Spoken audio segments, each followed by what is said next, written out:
Good afternoon, everybody. Uneducated economist here. I was talking with an individual, and I said something about the economy is really slowing down, and they said, yeah, it's going to get really bad. And I thought, yeah, for some people, it's going to get really bad. Um, those who were not prepared for it, those who didn't think it was coming, it's going to get really bad for them. And the more I've been doing the research and the more I see governments acting the way they are, the more it leads me to believe that those who haven't prepared already or are not prepared to deal with an ever increasing slowdown, like a lot of people are thinking like it's just a matter of time before everything goes back to the way it was, whatever that was.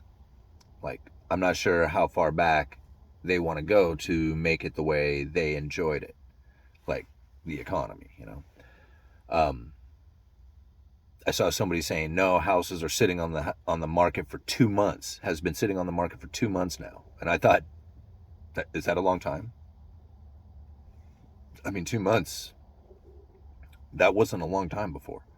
I remember growing up and listening to people try to sell their houses for years, like literally years. Their house would sit on the market. The idea of selling a house in a matter of days, that's not normal. That's not even remotely close to normal. In fact, nothing we have experienced for the last 10 years have been considered normal. Everything has been a constant manipulation.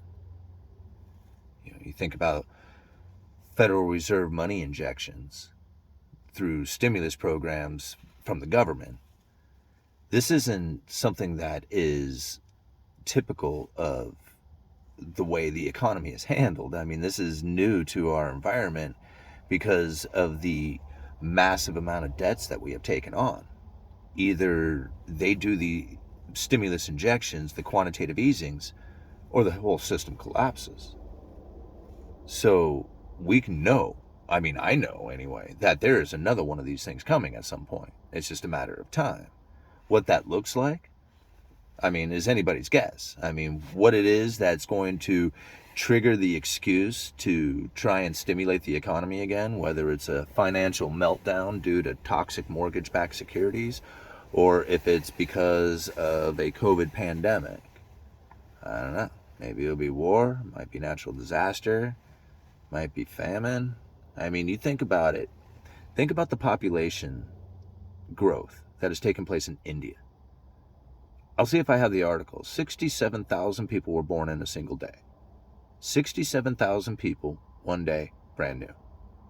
In 10 days, 670,000, if it continues. Right? 100 days, 6.7 million. 3 years? Because what, in a year, that would be 10 years, somewhere around 3 years. That would be 670 million people. Brand new people. So in 5 years, India will produce the entire population of the United States. Brand new people. Is that something that can last? I mean, is that sustainable? Or do you think that there is going to be a massive famine, depopulation, war, genocide? I mean, history only proves it happening over and over again. What that looks like is anybody's guess. I mean, I'm not going to deny it happening. There's other people out there who can deny that. You can say, no, that's not going to happen. That's not going to take place. You can go ahead and believe that. Take on that strategy. I'm not going to do that.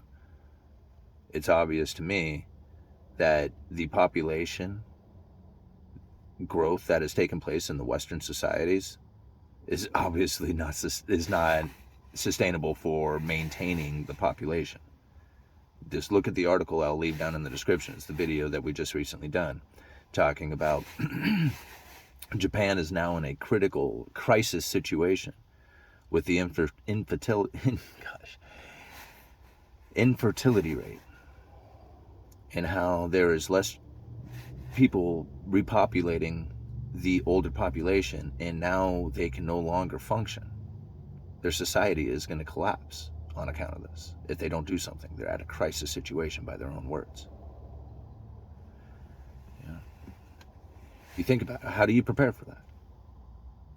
I mean, you can start having all the babies in the world. That doesn't change the conditions in which that we're in right now. I mean, I guess you could see what happens from it, but how do you create a population that is willing to have a lot of babies?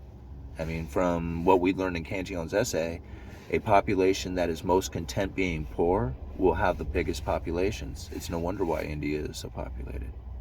I mean, they talk about mass poverty over there.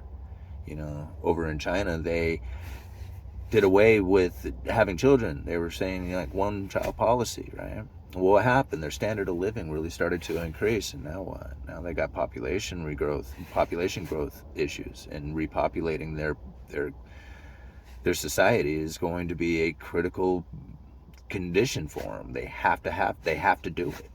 They are now like paying people money, saying here's money to have children. Like, I don't understand how a country can do this and not understand that it's the luxury itself, the higher standard of living, that is creating the situation in which that people would not want to have children. We've gone over this over time and time again. It's part of Cantillon's essay. He describes it perfectly, and you just have to look at the facts of the matter is that all Western societies are in that condition. The better the standard of living, the higher the luxuries, the less children you're going to have. Right? The poorer the conditions, the more children you have. And so we think about what it is that's going to happen here as we go into the future. It's not like the powers that be don't know this. It's not like they're not preparing. I mean, anybody who thinks that the government is the power, then you're subject to their lies. And if you believe them, then that's your problem. I mean, I don't believe anything that they have to say, and I do not believe that they have our best interest in mind. I was listening to a guy say, I have to follow politics because I'm a landlord, right? And I thought, okay, well, if that works out for you. But then I asked him, I said, name one single decision that you have made differently about your properties because of a politician's vote or a particular politician in office. Name one thing that you did differently, right? I mean, you may have held back on some kind of repair, but that's your choice to do that. Repair should be done. I mean, but other than that, if you're a landlord, unless you sold your properties off, what are you going to do? What are you going to do that's any different? Right? You're going to maintain your properties. You're going to try and, make sure that you keep them occupied with renters. I mean, you might feel differently about it, like what will happen or whatever, but it doesn't, I couldn't get anybody to make any kind of like what decision they made differently. Like, I'm sure a lot of people out there was like, nope, they're in office, I'm dumping all my properties. That was fine. But this person, I've known them for a long time, and they've owned a lot of rental properties, and I thought to myself, there's not one decision I think any politician's made that has made anything differently for you, as far as like whether or not you own these properties or acquired more of them or sold them off or whatever. I think it was more about timing in the markets, and that's how they operated. But if you were to ask them personally, they would be like, oh no, like I have to follow this stuff, right? Because they become addicted to it. A lot of people do. It's like, it's easy to become addicted to politics. I mean, especially when you start touching on so many like, personal subjects, things that really hit you, like, hit you in your core. But none of that really is going to make a big difference when economic plans spans administrations. If you're not following those strategies, those long-term strategies coming from like the Federal Reserve, then, all the best laid out political ideas from 10 years ago don't even exist today. But those economic strategies, the speeches that I'm pulling from 2001, 22 years ago now, You know, I mean, these things are still very relevant today. Yeah. And so these are some of the things that I feel is part of the theory of following economics is, you know, part of that is just like really thinking for yourselves. It's taking in the idea that it may not be a societal or political impact that's causing the population growth, but strictly an economic one. And you know, the people are just living in a condition in which that their standard of living is just so high that they don't want to have children, and it's really going to come to their own demise. I mean, essentially, because if the country can't repopulate itself, then eventually it'll fail. And unless you bring in a bunch of immigration, and we already know about immigration, right? Everybody, especially the United States, we had issues with the border, national security. Gonna go down there with our ARs, guard the border. Remember that? I haven't heard a single word about that in I don't know how long. So I'm sure it's still an issue for some people, but you know, really, it's going to be a bigger issue to not have the population growth that's taken place. It's amazing to actually hear some people say, "Nah, we have too many people on this planet anyway." And it was just like, yeah, that's probably true. And it's going to be hell to pay trying to go the other direction with it. Depopulating the earth is going to be far scarier than populating it. Uneducated economist, you let me know.